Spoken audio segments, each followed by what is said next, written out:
Deus vivo e poderoso, nós te glorificamos nesta hora preciosa, em que aqui estamos e o teu nome é que queremos que seja glorificado. Nos abre o entendimento, Senhor, nos dá a tua graça, nos esclarece a tua palavra, Senhor, nos revela. Somos aqueles que creem que o Senhor fala, creem que o Senhor derrama da sua revelação. Cremos que o teu Espírito não está morto nas páginas da Bíblia, Senhor, mas está vivo, trazendo à luz a revelação da Escritura. E verdadeiramente sabemos que recebendo a tua revelação, também seremos considerados loucos para este mundo, ó Deus, mas verdadeiramente alcançaremos o propósito que o Senhor tem nas nossas vidas. Por isso nos abençoa nesta manhã, pois sem ti nada podemos fazer. Assim oramos confiados, em nome de Jesus. Amém. Amém. Então, eu quero seguir até um pouco nessa apostila hoje, até lendo um pouco mais. Existem algumas partes aqui muito polêmicas, e às vezes nós estamos sempre aqui repetindo coisas. Uma igreja de Santa Catarina, um grupo que tem se reunido lá, e constantemente o rapaz me manda e-mail dizendo: olha, eu mandei o kit do seminário todo para ele. Ele diz assim: o seminário é fora do comum. Nós temos usado aquelas aulas e temos encontrado um outro mundo completamente diferente, e nós sabemos que é isso. É o propósito de Deus para as nossas vidas. Então, eles estão maravilhados com o seminário. Os cultos deles são com as pregações, os estudos deles são com o seminário. Enviei para lá a apostila, eles já duplicaram, estão fazendo a obra lá, graças a Deus. Não pagaram nada por isso, mandamos de graça, porque mais bem-aventurada a coisa é dar do que receber.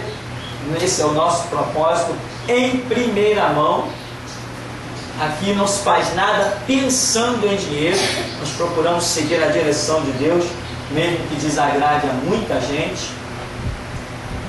Então, nós repetimos, e eu dizia para essa igreja lá de Santa Catarina, eles diziam: poxa, tem coisa que nós não estamos entendendo, tem coisas que nós não estamos compreendendo. Como é que é isso? Como é que é aquilo? Eu disse assim: vai orar, vai estudar, vai clamar. A palavra é comparada à pérola. Pérola não se acha em qualquer lugar. Eles diziam assim: mas essa visão da restauração é muito difícil, e nós não sabemos, se não estamos sabendo isso no começo, não sabemos se vamos conseguir nos firmar nela. Eu mandei um e-mail para eles e disse assim: esta é a única visão que vocês têm para se firmar. Ou se firma nessa, ou não tem nenhuma outra. Vai viver de palhaço dentro de igreja, de Bíblia debaixo do braço, sem servir o propósito de Deus. Ou vocês aprendem esta visão, ou não existe outra para vocês, a não ser que se tornem mais alguns palhaços de Bíblia, gravata atrás do púlpito. A visão dos últimos dias é essa. Acabou. Encerrei. Recomendei o site que eles já conheciam, está tudo lá. Recomendei dobrar joelho, recomendei chorar na presença do Senhor, recomendei. Hoje eu recebo e-mails desse tipo: pastor, o seminário é uma glória, nosso entendimento tem aberto, nós temos compreendido coisas que nunca imaginávamos, temos ouvido coisas que nunca poderíamos supor. Amém. Temos feito nós aqui a nossa parte, eles lá que façam a deles, né? Já propuseram, me convidaram, levar a Santa Catarina. Eu falei: não, quando Deus dirigir, a gente pisa aí. Enquanto Deus não mandar, está aí o site para vocês, usa, faz a obra. Então, meu irmão, algumas coisas aqui também são tão importantes, sabe o que é isso? Importante, muito importante, que elas precisam, parece que, ser repetidas constantemente. Não pode fugir da tua memória aquilo. Se você não conseguir alcançar aquela visão específica sobre certos textos bíblicos, você não vai adiante, porque será justamente isso que vão te confrontar lá na frente. E se você não souber responder, você não estará incluído no mover do Espírito Santo. A falta da sua resposta vai provar que você está fora. A minha esposa agora está numa aula aí no centro da cidade, negócio de autoescola. Chegou um dia que o professor falou assim para ela: ó, hoje a aula é sua, fala da sua religião. Você sabe o que é isso? Isso é uma oportunidade, meu irmão. Jesus está dizendo: hoje eu quero ver quem é você, vai, abre a tua boca. É isso. Entende? E foi aí, a aula foi dela, acabou, não teve aula. Entende? O tempo todo foi para ela falar. E tinha católico, e tinha judeu, e tinha, sei lá, se tinha espírita. O professor era aquele tipo: sirvo Deus à minha maneira, mas a aula é tua, fala aí. Então, Deus vai movendo as situações e te joga lá dentro da fornalha. Porque chega a hora, se você está pronto, você escapa da fornalha. Se você não está pronto, ela acaba contigo. Mas na hora certa, tem uma fornalha nos esperando. Estejamos nós prontos ou não. Chega uma hora que Jesus vai nos jogar na fornalha. Tem que estar pronto. Então algumas coisas são redundantemente repetidas. E hoje, por exemplo, eu já não estou mais dando resposta às pessoas quando me fazem algumas perguntas pela internet. Eu não estou mais perdendo tempo. Ah, pastor, o batismo, pastor, o dízimo, pastor, algumas perguntas tão mais já ultrapassadas, que eu digo simplesmente: ó, vai para o site O Grito da Meia-Noite, as suas respostas estão lá. Estude nesse site 1 ano e você sai um professor. As pessoas não devem levar isso a sério.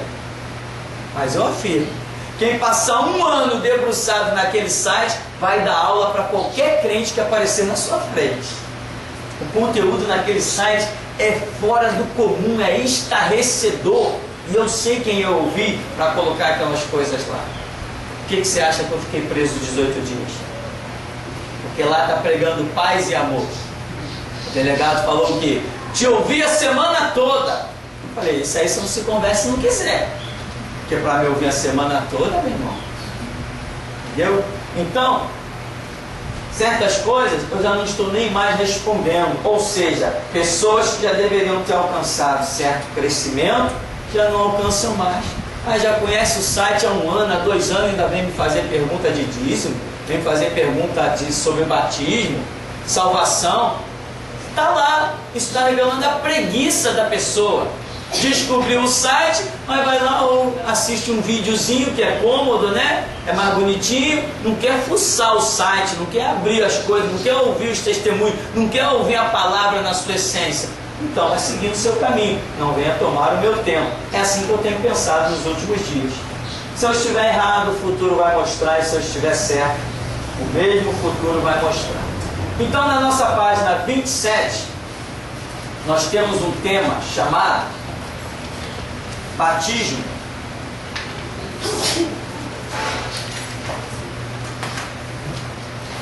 E muitas vezes as pessoas chegam aqui e dizem assim: não, eu não penso assim, eu penso de outra maneira. Amém. Só que, irmãos, o eu penso, né? O eu penso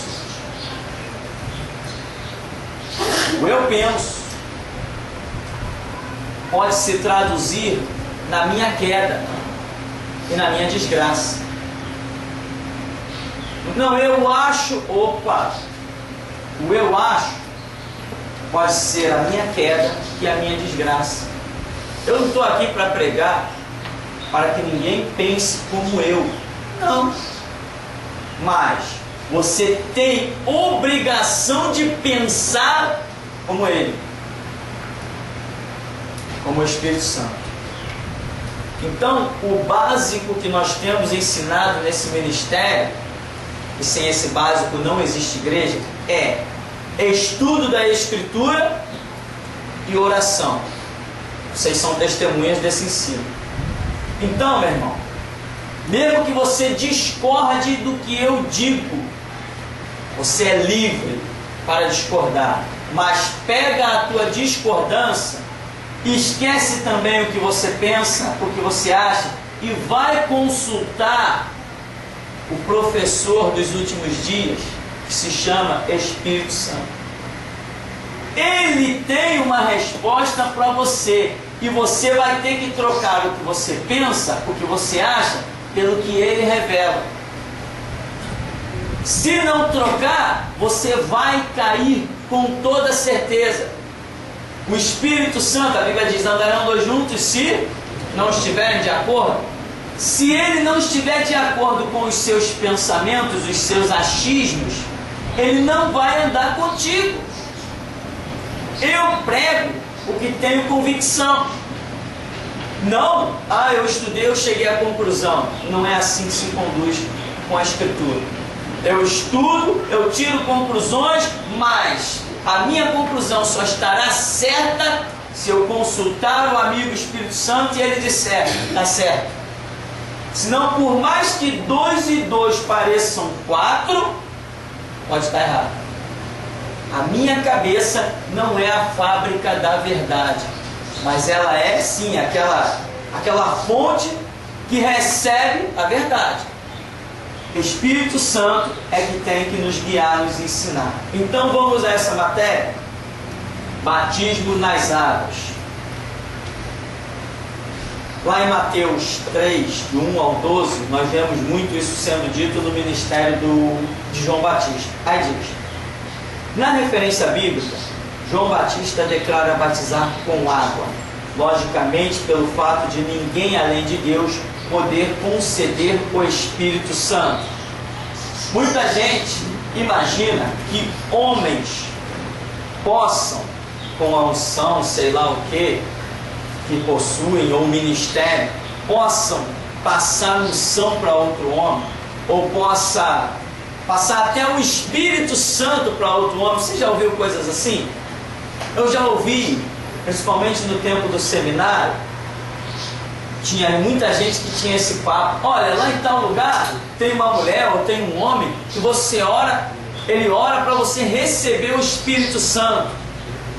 Isso nunca entrou na minha cabeça, né? E aliás, que se dependesse disso, você estávamos fritos, estávamos perdidos, né? Alguém orou por você para você receber o Espírito Santo?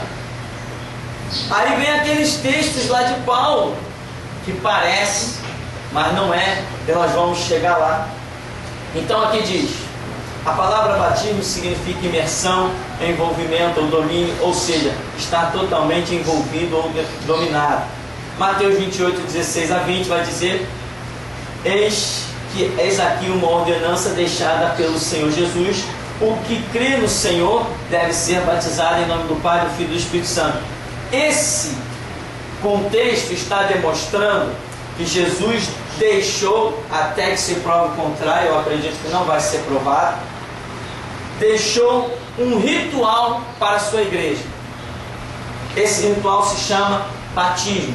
É o único que eu reconheço no Evangelho. Muitas pessoas dizem assim, inclusive nos seminários: Jesus deixou 2 ordenanças para a sua igreja: a ceia e o batismo. Não, eu não concordo. Até aqui na Bíblia eu só entendo uma ordenança, que foi a do batismo: ide por todo mundo, batizai em nome do Pai, do Filho e do Espírito Santo, fazei discípulo, ensinando a guardar o que eu vos tenho dito. Só reconheço esta ordenança para a igreja de Jesus como esse ritual físico, vamos assim dizer, o batismo. Aqui em Mateus 28 é um texto muito claro. Todos os estudos que têm sido feitos não tem sido demonstrada nenhuma contradição. Consulta originais, nada altera esse texto. Então Jesus disse que ide e batizai. Então o batismo é como uma porta de entrada para a doutrina do Evangelho. Ou seja, a pessoa que quer de livre e espontânea vontade, com entendimento, porque a Escritura, o nosso Deus, só aceita culto racional. A pessoa que quer se batizar para demonstrar a sua fé no Evangelho, esta tem liberdade. E as igrejas e os pastores realizam esse batismo. Porém, veja bem, quando Jesus diz Batizai em nome do Pai, do Filho e do Espírito Santo. Tá. Os discípulos vocês fazem ensinando a guardar a palavra. O que mais que Jesus Cristo disse sobre esse batismo? Por exemplo, hoje está se dizendo por aí muitas coisas. Por exemplo, uma das coisas que tem sido ditas é: se você cometeu algum pecado, você tem que se rebatizar, batizar de novo. Isso faz parte do ensino de Jesus? Então, meu irmão, este ensino que não faz parte do ensino de Jesus, você tem que abominá-lo, você tem que desprezá-lo, e você tem que confrontá-lo com a verdade da Escritura. Então, o rebatizar, que está sendo usado por igrejas que não seria novidade, batistas, e pior, a queda foi demais, assembleias. Já tem essas duas denominações, já tem muitos líderes apelando para o rebatizar. Irmão, você cometeu algum pecado? Você anulou o seu batismo. Não é isto que a doutrina do Evangelho nos ensina. Ao contrário, João diz: se pecarmos, temos um advogado junto ao Pai, Jesus Cristo justo, ele é a propiciação pelos nossos pecados. Se confessarmos os nossos pecados, ele é fiel e justo para nos perdoar os pecados e nos purificar de toda injustiça. Então, dentro da visão do apóstolo João, o que vai anular o meu pecado não é um novo batismo, é uma confissão, um arrependimento é que anula o meu pecado. Isto é doutrina importante, sabe por quê, meu irmão? Porque o tempo todo vão surgir palhaços, falsos mestres, arrebanhando multidão. Porque o que atrai mais as pessoas? É a verdade ou a mentira? Sempre foi assim. A mentira sempre atraiu abundantemente vidas, muito mais do que a verdade. Tanto que Jesus falou que a porta do céu é estreita e poucos passam por ela, porque a verdade tem um preço e muitos não querem pagar o preço da verdade. Então aqui, esse detalhe, pessoas se rebatizando porque cometeram lá algum pecado.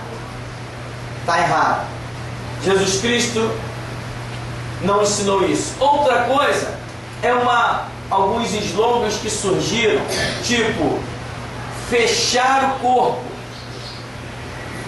Isso aqui é mais parecido com doutrina espírita. Outra coisa é, além de fechar o corpo,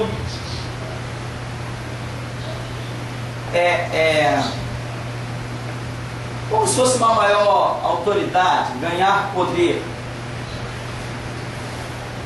Né? Tipo, irmão, você não pode expulsar um demônio se você não é batizado. Você já ouviu isso? Quem já ouviu isso?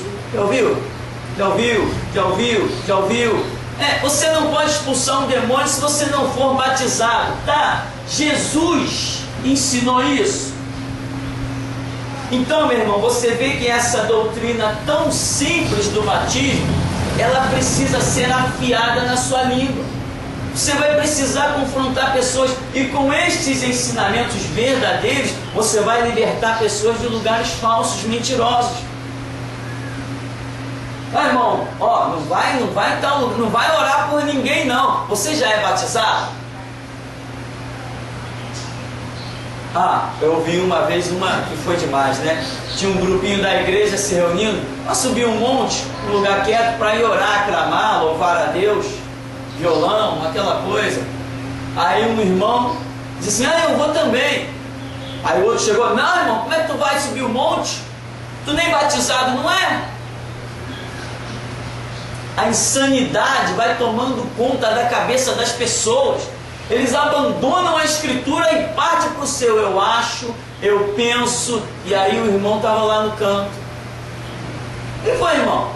Não, eu queria subir um monte, mas o irmão fulano falou que eu não sou batizado, que eu não posso, é perigoso, que eu posso até morrer fulminado. Não estou inventando não. Não estou inventando não, até isso foi dito, ele podia até ser fulminado pelo poder de Deus, porque não era batizado e subiu o monte. O monte é um lugar santo, só a língua do desgraçado que não é santa, o resto tudo é santo. Aí resultado, as pessoas se entristecem, se desviam, são frechadas dentro da igreja, são frechadas pelo diabo na rua, ou até dentro das igrejas, por causa de uma doutrinazinha tão simples, em que pastores não têm o que pregar, não têm o que ensinar, e fazem o maior alarde sobre uma questão que não requer tanto alarde.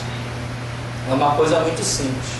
Batismo não dá poder a ninguém, batismo não dá autoridade a ninguém. Ah, eu devo me batizar? Devo, mas não para receber poder, não para receber autoridade. Por quê? Porque o meu Senhor Jesus não disse que seria assim. Então eu não posso dizer, e ponto final. Eu não posso dizer o que Jesus não disse. E é por isso que as igrejas caíram, porque hoje os pastores estão cheios de argumentos e cheios de palavras que Jesus não disse. Eu já fui até odiado, já teve gente que me discriminou porque disse assim: ah, aquele pastor lá, aquele cara lá, tudo com ele é na palavra, tudo com ele é na palavra. Eu fui numa igreja onde uma vez uma irmã lá que estava no trabalho, não era igreja, ela pensava que era. E ela jogou uma piada, eu sei que a piada foi para mim, que ela ouve a rádio, já frequentou aqui, aí estava lá na frente de um circo chamado igreja, um verdadeiro circo chamado igreja, e disse assim: irmão, aqui tem a palavra, mas aqui também tem poder. Eu sabia que era uma piada para mim, porque a situação que estava acontecendo lá era um verdadeiro lixo, uma palhaçada. Ela viu que eu estava desprezando aquilo lá. Aqui tem a palavra e aqui também tem poder. Outros já vão mais além e dizem assim: não, irmão, eu não sou muito desse negócio de palavra não, eu gosto muito de poder de Deus. Quem já ouviu isso? Para mim não passar como mentiroso, já ouviu, né? Ouviu. Eu não sou muito desse negócio de palavra não, eu gosto de poder de Deus. Levanta a mão de novo, senão eu vou me sentir mal, irmão. Obrigado. É tanta coisa absurda que eu digo: não, se eu falar isso, os irmãos vão dizer que eu estou mentindo. Mas vocês já ouviram, né? Eu não gosto, vou repetir, eu não gosto muito desse negócio de palavra não, meu negócio é poder de Deus. Desgraçado. Jesus vem ao mundo para trazer o evangelho e ele diz: eu não gosto desse negócio de palavra não, meu negócio é poder. Que poder? Só se for o poder do tridente do diabo, só se for isso. Então, a doutrina do batismo, ela é simples, mas os homens, para dar uma de doutor de teologia, criaram um monte de argumentos e acabaram com a igreja. Quando a igreja se distancia da simplicidade da palavra, ela deixa de ser igreja. Por isso nosso lema aqui é Bíblia, Bíblia e Bíblia, irmão. Eu posso até cair, mas se você seguir o meu conselho, você não cai. Amém? E eu trabalho pela sua vida. Se eu cair, você seguindo o meu conselho, você não cai. Qual é o meu conselho? É Bíblia, Bíblia, Bíblia. Isso é que importa. Então, a doutrina do batismo consiste em algo muito simples. Ah, eu creio em Jesus, eu quero me batizar. Perfeitamente, eu te batizo em nome do Pai, do Filho e do Espírito Santo. Amém. Vai comer sua pizza, vai fazer o que você quiser. Vai buscar a Deus. Crê em Jesus? Foi batizado? Tá, daí pra frente a responsabilidade é sua. Você quer pegar o seu batismo, jogar futebol, você vai para onde você quiser. O problema é seu, você é livre. Ou seja, o que eu estou querendo dizer? Tem gente que pensa que é salvo porque se batizou. Você já encontrou gente assim? Vou nem pedir para levantar a mão, porque eu sei que todo mundo vai levantar. Vai ficar um de mão abaixada. Por quê? Ó, irmão, eu ouvi isso. Eu ouvi o seguinte: irmão, eu creio em Jesus, sou batizado, o meu nome está no hall de membros, meu nome está no hall de membros da igreja, então sou salvo. Resultado: isso mais isso, passa a régua, continha de mais, igual a desce com um, tal, vai, vem, um vai de emprestado, salvo. É a conta do camarada. Eu creio em Jesus, eu sou batizado, meu nome está no hall de membros, eu sou salvo. O diabo crê em Jesus, já andou no meio das pedras afogueadas, batizado com fogo, já teve o nome num rol de membros que nenhum de nós ainda teve, e no entanto não foi salvo.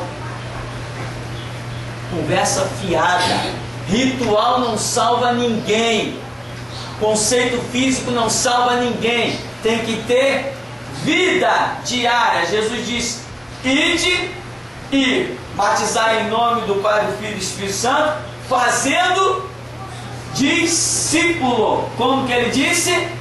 O discípulo seria feito ensinando a guardar tudo o que eu vos tenho dito, ou seja, é igual a palavra. Discípulo tem palavra, não é quem tomou um banho numa cachoeira, né? Aquele outro detalhe, né, irmão? O batismo bíblico é o batismo em água corrente. É mesmo. Abre a Bíblia então, meu amigo, lava a sua cabeça. Já escutou isso? Isso é uma palhaçada de pastor estúpido. Não, João Batista batizava as margens do Rio Jordão. E daí? O que eu tenho com isso? Tem rio por aí para alguém se batizar? É fácil achar um rio aqui no Rio de Janeiro, né, irmão? Camarada, só porque João Batista batizou no rio, ele acha que todo mundo tem que ser batizado no rio. Quem já veio dessas igrejas assim? Que isso, vocês já sofreram demais. Misericórdia. Aquela praga ali, né? Deus é amor, né? Tem que ser batizado em rio, água corrente. Se não for em água corrente, não tem valor. Ora, por que Jesus disse isso? Meu irmão, isso se chama distanciamento da palavra. Quando você conclui, né? Não, eu penso. Por que você pensa, né? Eu acho. Por que você acha? Eu penso, eu acho. Tudo bem, eu vou confrontar isso com o que Jesus diz. Paulo diz assim: nós temos a mente de Cristo. Mas não tem mesmo, né? Se seguir esse caminho aí, meu irmão, não tem mesmo, mas não tem de jeito nenhum. Outra coisa, para nós concluirmos esse bloco aqui, eu não vou nem demorar, que eu acho que você já é professor nesse assunto, é que diz aí Marcos capítulo 16, a partir do verso 15, quando Jesus, eu vou usar até a expressão, vou usar o verbo assim, ó, teria dito, tá? Quando Jesus teria dito, quem crer e for batizado, isso é igual a salvo. Claro, tem os exemplos que a gente pega logo. O ladrão lá da cruz. Aí tinha um diácono na igreja batista que dizia assim: não, se o camarada não quer se batizar, então pregue ele na cruz. Beleza. Ainda bem que ele não disse isso para mim. Então, meu irmão, a questão não é essa. É por quê? Porque a igreja batista, ela acha que uma pessoa é salva quando se batiza, consumou a sua salvação. Ou quando a pessoa é batizada, somente aí eles contam com a pessoa no rol de membros.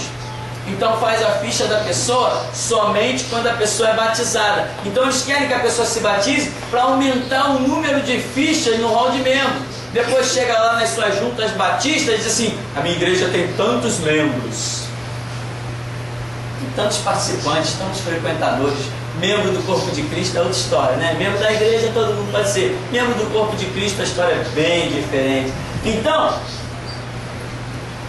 temos que deixar a pessoa. Quer se batizar? Irmão, vai ter uma oportunidade aí. Nós aqui temos uma dificuldade muito grande com isso. Mas, às vezes, se aparecer uma oportunidade, quem quer se batizar aí? Tem entendimento, tem compreensão? Então é a pessoa quem vai ao batismo. Ninguém pode levá-la. Ninguém pode levá-la. E quem se batiza com medo do inferno, só deu mais um passo em direção a ele. Diminuiu a caminhada. Nessa obra ninguém faz nada por medo. tem que se fazer por amor a Deus, aos conceitos, aos princípios de Deus. Medo de Deus nessa obra, meu irmão, não resolve nada. Então, Marcos diz: quem crer e for batizado será salvo. Existe uma polêmica muito grande sobre esse texto de Marcos, capítulo 16. Uma polêmica terrível, em que muita gente chama esse texto de uma interpolação, ou seja, um escrito do próprio Marcos, em que Jesus nunca teria dito. Eu particularmente creio assim. Por quê? Em todo tempo, nós nunca vemos Jesus sendo radical em vincular o ato do batismo à salvação. Não tem nenhum exemplo na Bíblia que faça isso no Evangelho de Jesus. Jesus nunca vinculou o batismo à salvação, mas ele vinculou sim conduta de vida. Ele vinculou ao batismo as suas atitudes, a sua fé na palavra, as suas renúncias, o negar-se a si mesmo, tomar a cruz, o seguir, ser fiel até a morte. Isso sim foi vinculado à salvação.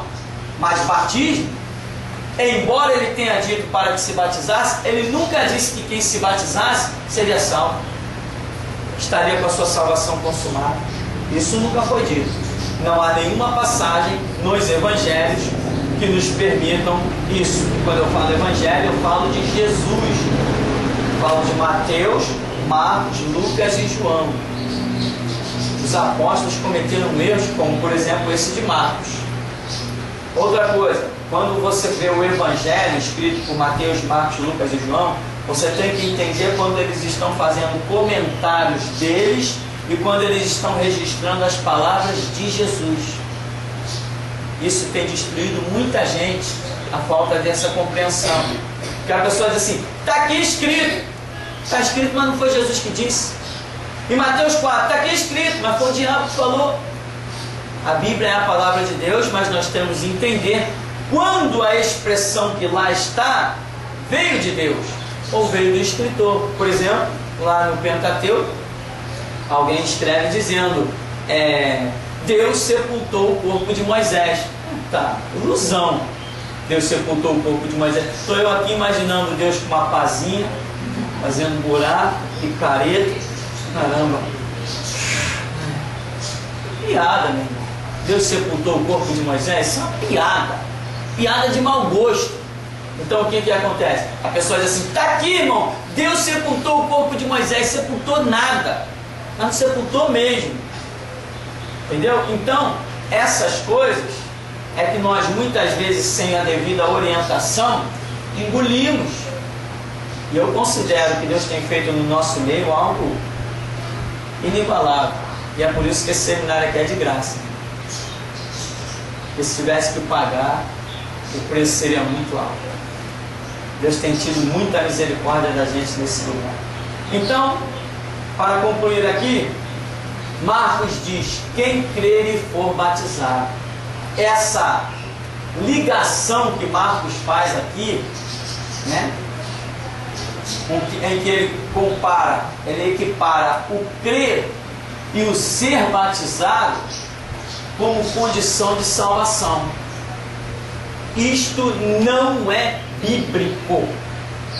Uma pessoa pode ser salva mesmo sem ser batizado. Jesus falou assim: se tu creres, verás a glória de Deus, né?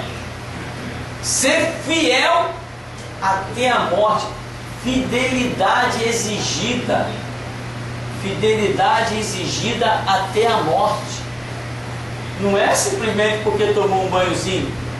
E como eu conheci, principalmente na Igreja Batista da Gamboa, quantos homossexuais foram levados ao batismo, até porque tinha gente que acreditava que se eles fossem batizados, iam ficar libertos, que a igreja não dava jeito no caso dos caras.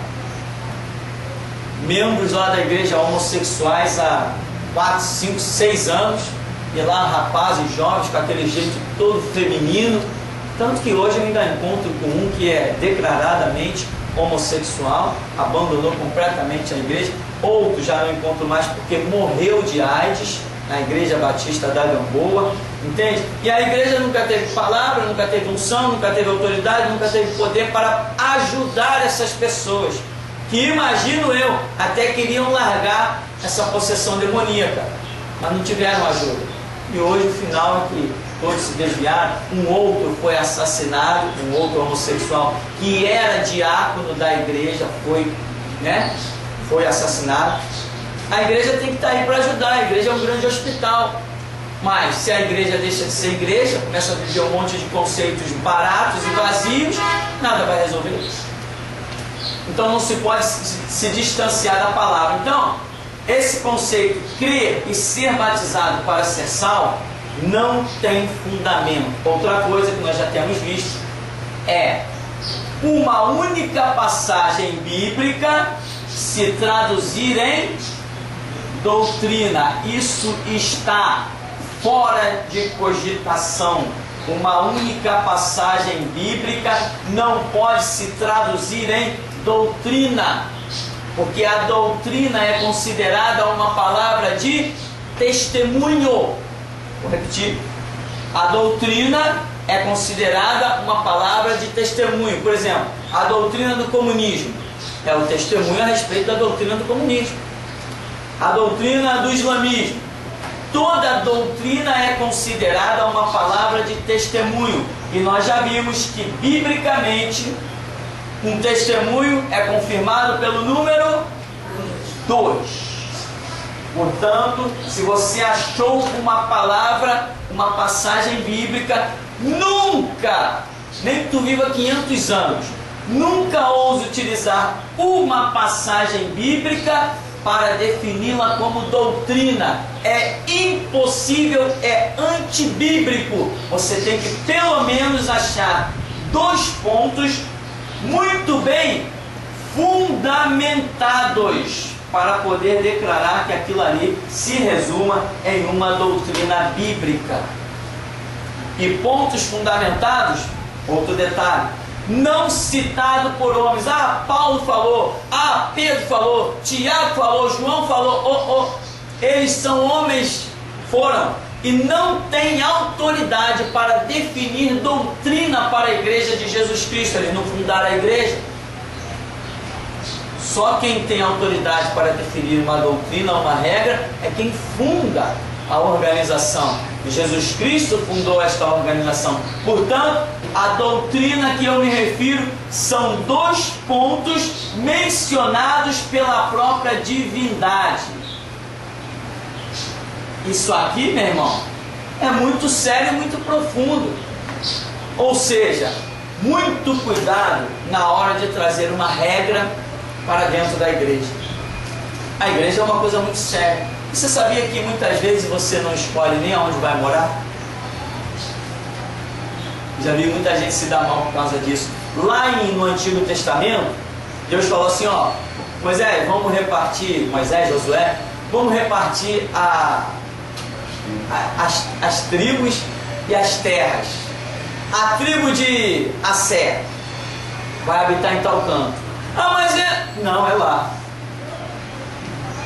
A tribo de Benjamim vai para... mas eu queria, mas não dá para ficar. É lá que você vai morar. A tribo de... Me ajuda aí. De tribo eu só entendo de índio. Tribo de Dan. Zebulon. Naftali. Levi. José. Vocês parecem até judeu, hein? Vocês vão morar, você em tal lugar, você em tal lugar, você em tal lugar. Mas Moisés, aquela terra é melhor. Não te interessa. Não é para você, aquela é para outra. Você vai morar lá nessa. Isso é muito profundo, irmão. Quer andar com Deus? Esquece que você tem vontade. Porque até o lugar que você vai morar, meu Deus, isso é poderoso. Tem que ser definido por Deus. Porque aonde Ele te coloca, Ele tem uma obra gloriosa a realizar. Amém?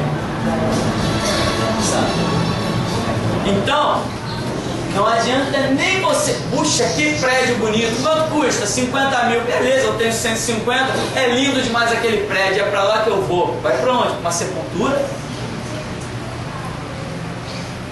Pastor, aproveitando aí essa divisão das tribos, então pode-se dizer que aquelas 2 tribos e meia já começou errado, né? Porque o Senhor mandou atravessar o Jordão e possuir Canaã, e eles ficaram de lado de cá. É isso aí. Aí você vai, estuda, acha eles. Acha a obra nessas tribos aí que insistirem em ficar. Não, essa terra aqui já está boa. Olha, o propósito de Deus é atravessar o Jordão. A terra que ele tem. Não, mas aqui, ó, quanto verde, pasto verde. Temos muito gado, então tem muita água. Puxa, aqui é um lugar perfeito. Perfeito para quê? Para levantar um mausoléu? Onde Deus não está, meu irmão, é sepulcro, é inferno. Então, tinha um propósito, atravessar o Jordão. As 2 tribos e meia lá, não, vamos ficar aqui. Então tá, então fica. A revoar, não são mais contadas entre as tribos de Israel. Não fazem mais parte da bênção. É assim que funciona. Então, meu irmão, está pensando em mudar de casa?